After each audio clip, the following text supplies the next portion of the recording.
Welcome to the Nonviolent Jesus Podcast. I'm John, Father John Deere, and today I'm speaking with the beloved spiritual writer, Joyce Rupp.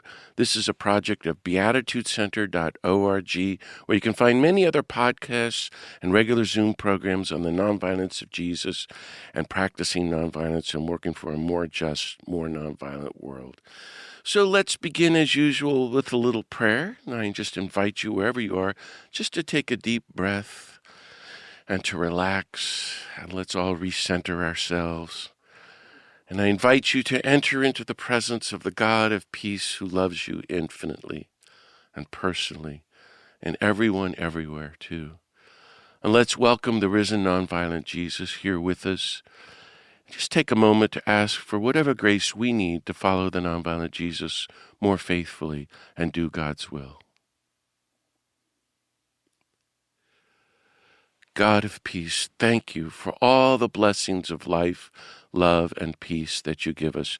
Be with us now as we reflect together on your call to follow the nonviolent Jesus on the path of love and compassion, and to work for a more nonviolent, more just world. Bless us, inspire us, disarm us, heal us, strengthen us, renew us, and send us out to do your will, that we might do our part to help end poverty, racism, greed, war, injustice, nuclear weapons, environmental destruction, that we might be who you created us to be, your holy peacemakers, your beloved sons and daughters who welcome your reign of universal love, boundless compassion, and peace on earth. In Jesus' name, amen.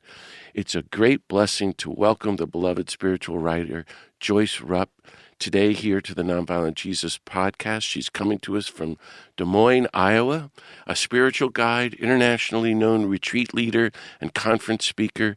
Joyce is the author of 36 best-selling books on topics such as grief, compassion, aging, and prayer, and poems for all kinds of occasions, as well as reflections on nature and her memoir of walking the Camino across Spain. Her work has been published in 19 countries, and some of her great bestsellers are Boundless Compassion, Jesus, Guide of My Life, Constant Hope, Dear Heart, Come Home, Praying Our Goodbyes, Inviting God In, and Walk in a Relaxed Manner. Orbis has also published Joyce Rupp Essential Writings, which I highly recommend. Joyce is a member of the Servite community, the Servants of Mary, and was a volunteer for Hospice for 15 years. Joyce Rupp, welcome to the Nonviolent Jesus Podcast. Well, thank you, John. I'm just delighted to be here and looking forward to our conversation. Just a real pleasure. Likewise, thanks for being here. We have both published new books from Orbis, and surprisingly, Right. they both land at the same conclusion, something like this. Who knew that the spiritual Right. life is a journey into God? I know that sounds like kindergarten level, but totally, it's full-on surrender into our loving God's arms. Yeah. And you suggested when we were back and forth that we start there. So let's begin with your latest book, hot off the press, which I encourage everybody to get from Orbis. It's called The Years of Ripening, Reflections on Aging in the Later Years. It's really a companion book to her previous book of Vessels of Love, I think it's called. And you said in the last several chapters on spiritual transformation and serenity, you write a lot as the aging process about release, surrender, and letting go.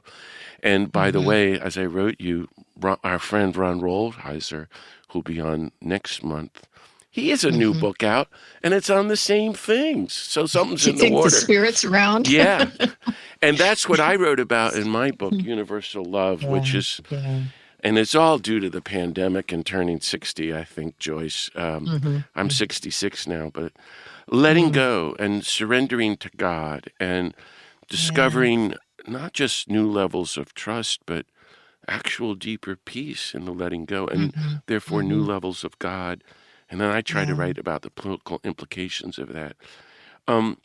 You end your book with a beautiful little sentence, and you quote our friend Jim Finley, who's been on here, talking about Thomas Merton saying once to him something like, life is a journey of the ripening apple falling off the tree. So Hmm. tell me Hmm. about your book and that beautiful Yeah. image. Yeah, thank you. Well, John, I couldn't get over it when I was reading your book, Universal Love, and I thought, wow, elderhood is really all about surrender. And you've named it in your book so many ways, talking about, the great need for us to give ourselves over to this divine being. And so it got me thinking again, I thought, wow, I hadn't really considered that being, but that is a culmination of my book. The last two chapters, as you Yeah, mentioned, yeah. really are about spiritual transformation. I'll tell you, I started the seeds for this book were way back in 1977, I think. Yeah, somewhere around in there. No, 2017. I'm way off. 2017 is when I started meeting with a group of women who were in their 90s. And I thought, well, I'm just going to go and get some books and copy a few pages and we'll talk about it every month. And I couldn't find anything. Mm. There were lots of things on financial planning and residential options and And medical making your will. assistance. Yeah. Yeah, and will making, but the whole thing about what happens in our inner being with all that's happening outside, I just couldn't I could find very little. So I just started listening a lot to others and to myself. And by the way, you are just a babe in the woods because I'm going to turn 83 pretty soon. So let me tell you, it gets a lot more surrendering the older you get. Oh. So anyway, but I started thinking about way back in my late 20s. I read Thomas Merton's New Seeds of Contemplation. And the part in that book that just has kept me through all these years was his line, when you find your true self, you find God, and when you find God, you find your true self. Mm. And I think of that as our authentic self. And to me, that's really what these last decades of life are about. It's like finding, really claiming, recognizing and claiming our authentic self. And sometimes it's so covered up with all the stuff we've collected through the years that we need to refine those values and virtues and then ripen them or, continue developing them. And so there's so much happening in those later years that, kind of automatically invites surrender. I like the word acceptance better than surrender, Mm-hmm. which really are two similar things. And the serenity prayer, I mentioned that in the book, but I think that is the prayer of elderhood, not just of AA, and you remember that, well, grant me the serenity, to accept what I cannot change, courage to change the things I can, and wisdom to know the difference. And I'll tell you, as I thought about our conversation, I went back through my book and I thought, there's kind of four areas that especially call for surrender. And the first one, of course, is physical limitations. Um, in so many ways, our bodies are wearing out. The second one is relational. I can't tell you how many widows and widowers I've met this past year alone. Um, and, fewer peers. My mom was in her 80s, mid 80s, and she would say to me, you know, I, I don't have any friends anymore. And I'd think, well, you have us, Mom, and you have your, people around you, but not her own age group. And it made a difference. And but the big one, I think, is challenges to our ego. And, I've noticed that so much for myself because the older we get, the less, quote, productive we are.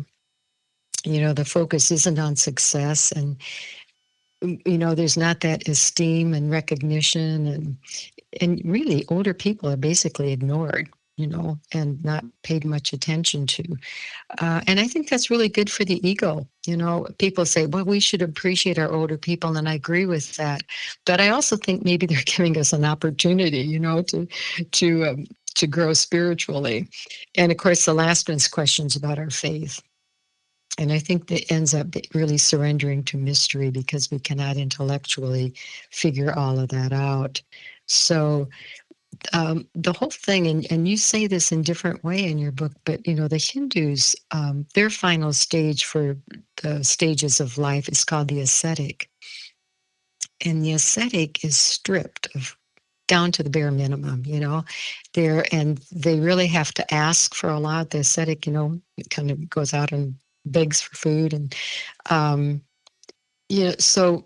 so it's really getting down to the core of the person, and I mean, I know my friends that have been moving lately, you have to downsize physically, externally, and I think we downsize internally too until we really come to that core of, who and what am I in my authentic self. And so that's a lot of what the book is about. And of course, I like metaphors a lot, and so I use a lot of those to talk about that personal transformation. But it really comes down to accepting, and being with the process, and whether we call that surrender or letting go or any of those words we want to use. But we're really being at home in the heart of God. And I think, I can't remember exactly, but I think one of the last lines of my book is God saying to us, remember to come home. And we really are coming home to ourselves and coming home to this divine being, and in a real deep union. And I personally, I find the aging process quite exciting, John. I know some people are dismal about it, but I I think there's so many opportunities for spiritual growth, and to just appreciate life as life gets simpler in some ways. So That's that's kind of. wonderful. Well, um, I'm an activist, and being, I suppose, an overeducated, overprivileged white male cleric in America, yeah, yeah. I've just been driven all my life, and wanting to Mm-hmm, mm-hmm. organize and speak out and Yep. do things, Yeah. Mm-hmm. and that's all beginning to change. And I suppose that's where a lot of that is coming from. I Mm-hmm. wonder, I don't know Mm-hmm. if you knew Henry Now, and I Oh, did, and yeah. yeah, Mm, and the mm, only time I heard him speak, he gave this 2 hour talk to 1,000 people, mm, and it was spellbinding. And one of the many mm-hmm. things he talked about was Jesus's whole life is action, action, action. There's action verbs. He walked, he Mm, taught, he did this, he mm-hmm. healed, he touched, he said. Mm, And then it all changes and it becomes mm, passive verbs. He was mm, arrested, he was taken, he was led away, he was this, he was mm, that, he died. And he talked about mm-hmm. that as the spiritual journey. I hadn't heard That's that before. beautiful. Isn't that I have amazing? never heard that Yeah. before, but that is, And you that see is that just so. in Henry's Yes. Mm-hmm. writings about befriending life and then befriending Mm-hmm. death. So I was getting a Mm-hmm. lot of that there. Mm-hmm. And I think letting go of ego, I think it's kind of both radical acceptance and radical letting go at the same time. Mm-hmm. Mm-hmm. But in Mm-hmm. terms of Jesus, I wanted to, what I was getting to in my book on universal love was coming to the prayer of Gethsemane, which runs throughout the Gospels. Mm-hmm. Mm-hmm. Not my will, your will be done. And that Yeah. is the Yeah. journey of life, whether we call it acceptance or surrender or moving from ego to humility before God. Mm-hmm. Uh, Mm-hmm. I'm just, you're in charge now, God. Into your hands I commend my spirit. Mm-hmm. So tell Mm-hmm. me about that aspect, especially in the years of ripening. Yeah. The word that comes to me right away is vulnerable. Yeah, When another Henry Jesus word. starts when Jesus starts out his ministry, I mean, first of all, he has to become strengthened that time in the wilderness. That's his strengthening time. And then he goes forth and he's in charge. He calls the disciples, he's going out, he's doing his healing and all of that. But then gradually, as you move through the Gospels, he becomes vulnerable. Yes. People are rejecting him. He's chased out of town. He's having to hide out. He's, it's a whole new posture for him. And as we become older, we become more vulnerable. We have to rely more on other people to do things for us, or we just don't have as much energy. We have to ask people to help us sometimes, and sometimes need a lot of help. So, when we're very active people, we're in charge, and we set out for ourselves, and And the Hindus would say that's the householder stage, and we ought to be in that stage. That's our time for us to use our talents and our gifts. But then you move into the forest dweller, and the forest dweller starts letting go of all of that until finally you get to that ascetic point, which is, I think, the limitations, the letting go, the vulnerability, all of that. And, I always think of Jesus standing before Pilate and how he remains silent. And somehow, in that remaining silent, he somehow kept his inner strength. I don't know how, I can't explain that, but I find that such a valuable moment in that whole passion. That's wonderful. So, well, I think we need inner strength in order to accept or to surrender, however we say that, because, I've had conversations with people on retreats, and some people get kind of heated about not liking that word surrender. And, and I just say, whatever word you want to use, you're just not always going to be in charge of your life. And you can't always, be telling God what to do or just whatever it is, we to start receiving and accepting, but it takes inner strength to do that, because I think people believe that surrender is like, okay, I give up. It's very passive, I'm like, but to really surrender takes action. I guess that's what I'm trying to say, is we choose to surrender. Do you get that, John? I do, and I get it intellectually, but practicing and living it is a completely different thing. I can, like this afternoon, I'll have forgotten all this. This is why it's great talking to you. I hear you calling me just to wisdom and to mindfulness and again, coming as an activist. I'm thinking, since the pandemic, I have a list of 100 close friends who have died. And so many who are old, because all my friends were always older than me in the church. And activists in these last decades, the ones who've really been on the front lines and in and out of jail, they're dying well. And the best was my friend and teacher, Daniel Berrigan, who never got cancer or had heart issues. He never took a pill in his whole life. Something. That's but amazing. the last 5 years, he was just tired and in bed all day long. And he had really prepared well, and he was teaching me to the end. So my question is about nonviolence. Now, that's my passion. This is another aspect of nonviolent living, being nonviolent to yourself and nonviolent to others. We don't really talk about it. As in the aging process, and that's where we're looking at Jesus, and I hear that in your book too. You're going to be nonviolent to yourself as you're beginning to collapse physically, and you become more vulnerable. You want to be more nonviolent to your family and friends. And I've seen a lot of people do really well, and a lot of people do really poorly. Going out from relatives to many priests, literally going out screaming, raging at that night. Can you frame it a little bit like that in terms of if Dr. King and Gandhi are right that we're talking about a whole new way of life without violence? We're talking about love and compassion, but that means you're saying, hey, folks, there's a way to age and to go to our deaths with great peace. And I saw it with Dan Berrigan and Thich Nhat Hanh. Yeah. Say something about that. And that's the spiritual path, I guess, huh? Yeah.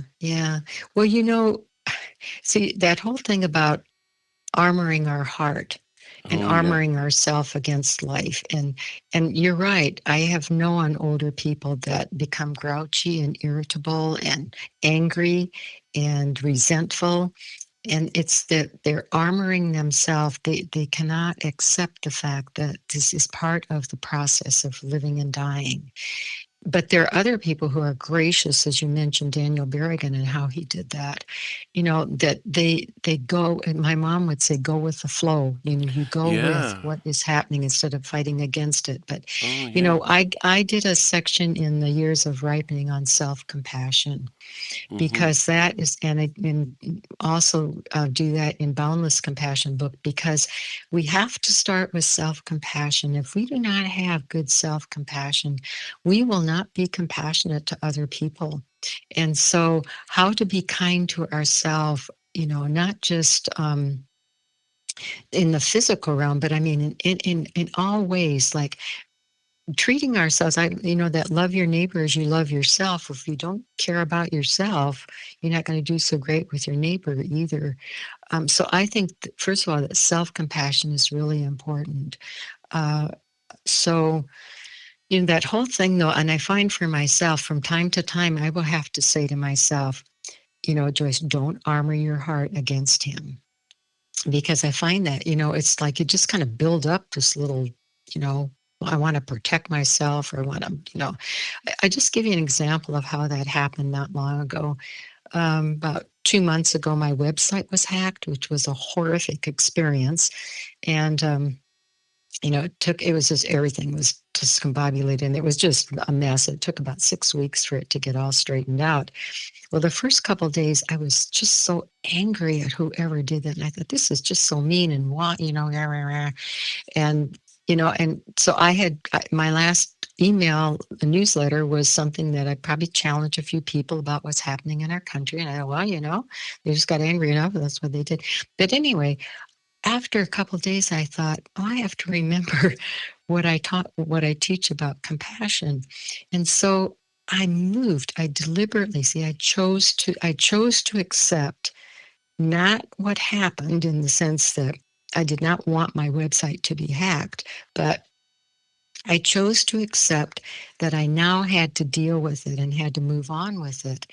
And I chose not to vent at whoever did that to me. So every morning at the end of my meditation, I put my hand over my heart and I deliberately sent out the divine love in my heart to that person.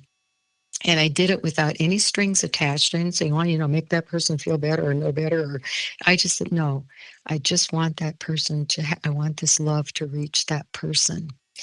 And honestly, John, within a week of doing that, and ever since, I have felt no hostility, no anger, no any negativity toward whoever decided to do that. And I think that's one way of de-armoring ourselves. It's, not approaching people as the enemy, and having power over, or wishing terrible things for them. And well, we know there's a whole spirit in our country with this, about revenge and get rid of your enemies, and you have to be in charge, and we're not going to have disarmament that way in our hearts or beyond. And so I don't know. That's kind of how part of a response to what you had asked. I think I got carried away here. No, it's great stuff. And I'm glad you brought up self-compassion, because I want to ask now about, I think, your greatest book, and maybe it's your most popular. It's called Boundless Compassion. And all those listeners out there, if you haven't got it, I recommend it. There's a study guide, and there's all kinds of other helps with this. It's just so beautiful. And at the beginning, you say you were listening to the Dalai Lama decades ago, and he's up there teaching about compassion. And you go, I got to find a good Christian who's been teaching compassion. And you go, there aren't any. So you became one. And it's so true. And I identify that. And there's a lot of teaching nonviolence. But I started specifically reading Gandhi at age 21 and said, I'm going to try to spend my life teaching that, because there aren't enough teachers of it. So I want to ask you about your book, Boundless Compassion. You've already started talking about and any themes, how we can grow in that Christ-like compassion.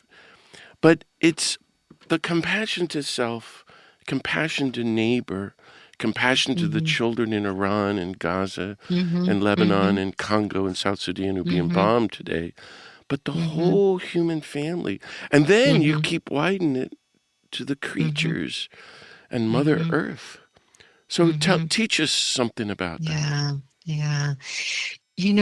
John, I always think it's amazing how we are moved by spirit, and all of this just unfolded for me. When I entered my community, our main devotion is to Mary at the foot of the cross. And so we've always had compassion as as our ministerial, goal, so to speak.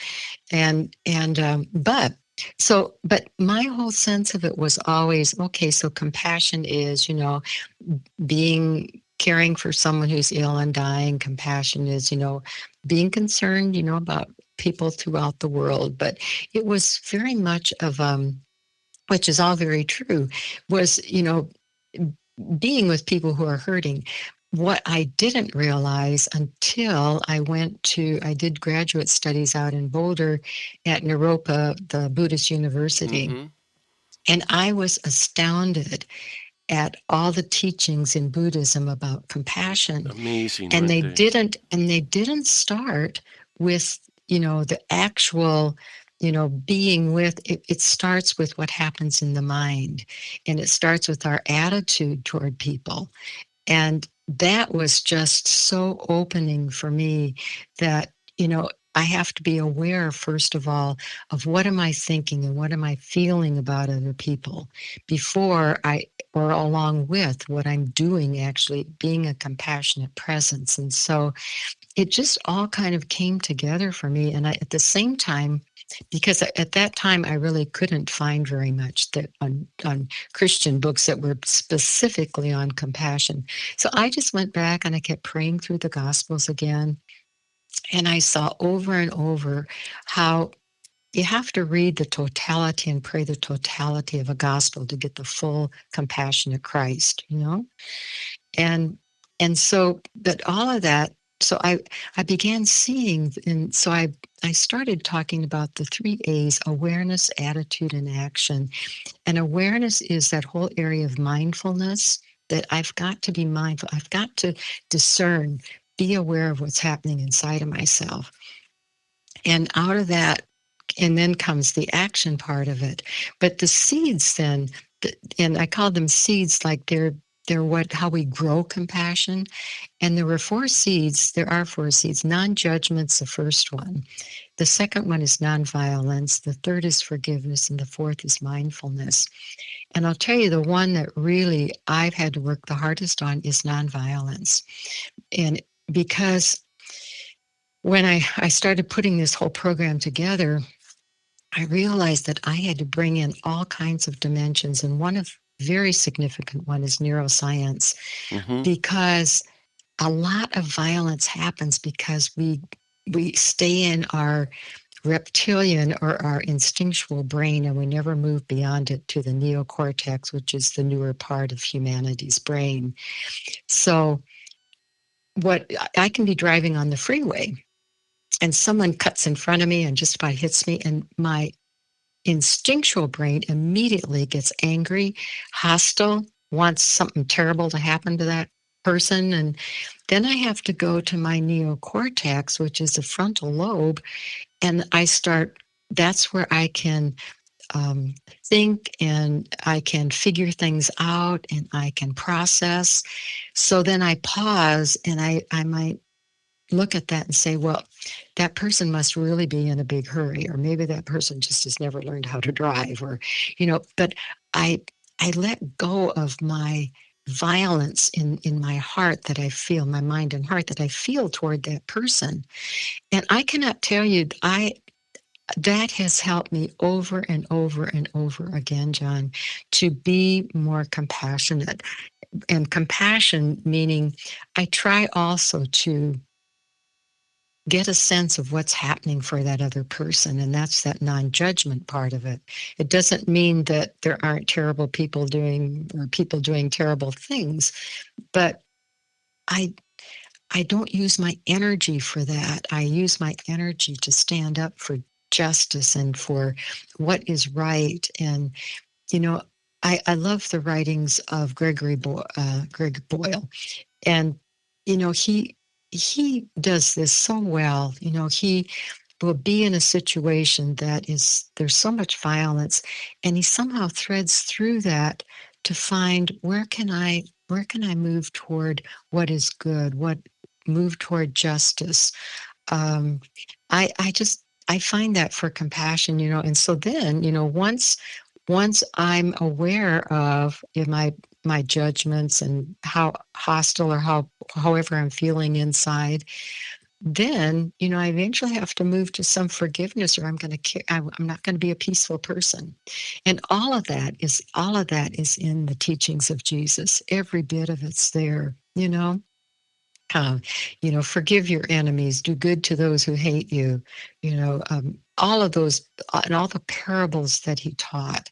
So, yeah, that's all boundless compassion. Oh, it's wonderful. Well, let me ask you specifically a little bit more about Jesus. Do you know I call Mm-hmm. this podcast the Nonviolent Jesus Mm-hmm. podcast? And that is because long ago I read that Gandhi said this. He had this amazing insight. Jesus was the most nonviolent person who ever lived. And then poor Gandhi goes on to say, and the only people on the planet who don't know that he's nonviolent seem to be Christians. Christians. You know, and Yeah, I so understand that. Yeah, so yeah.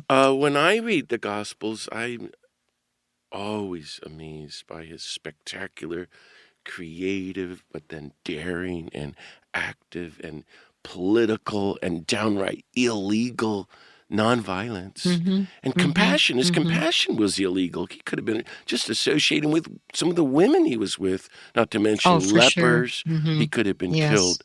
So I would Mm-hmm. like to Mm-hmm. ask you to give us one or two or three instances or thoughts or scenes from the Gospels about the nonviolence and compassion in Jesus and as from a universal perspective. So boundless compassion, universal love. Mm-hmm. Mm-hmm. Mm-hmm.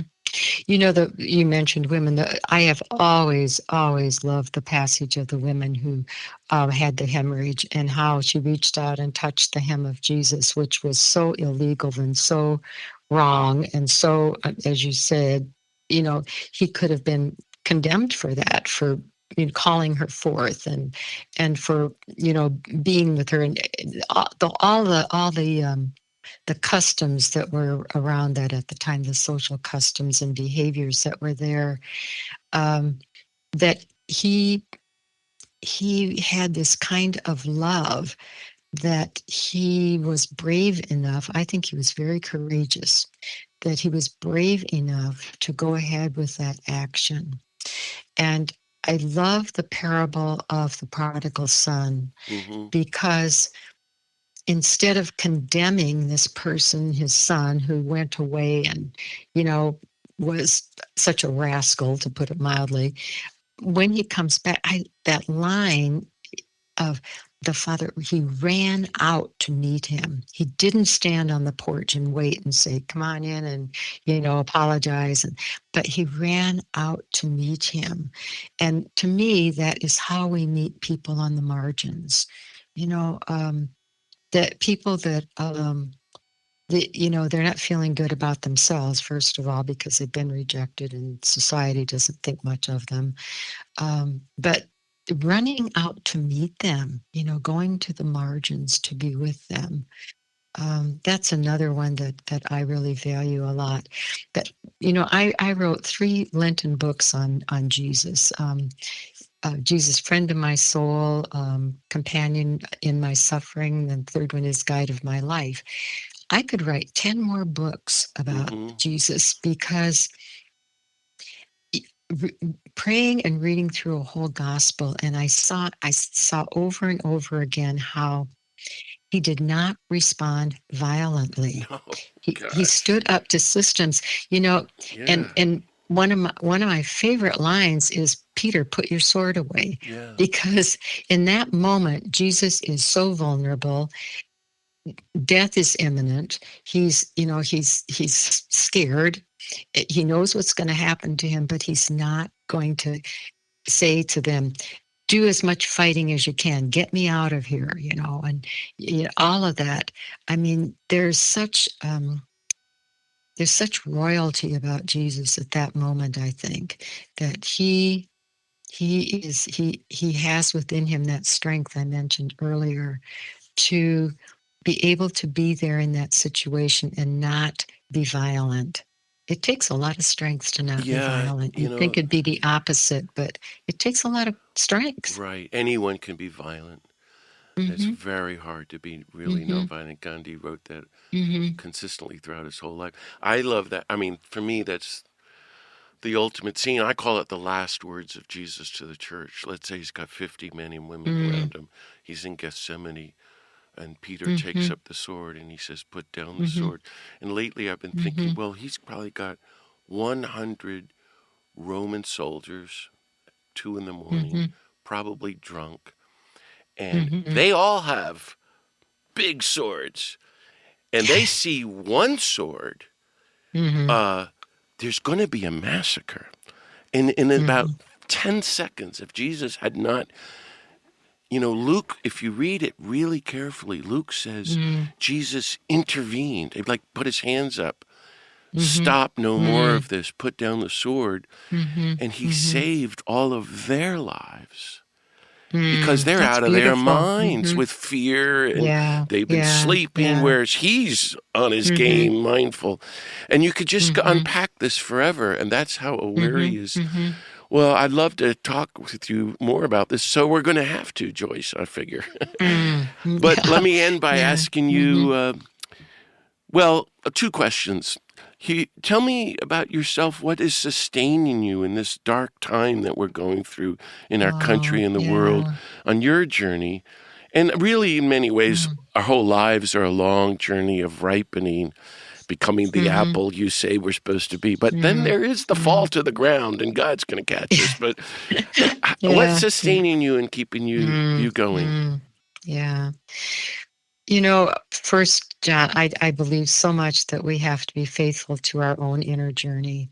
And I bookend every one of my days in the morning. I'm faithful every day to my meditation time.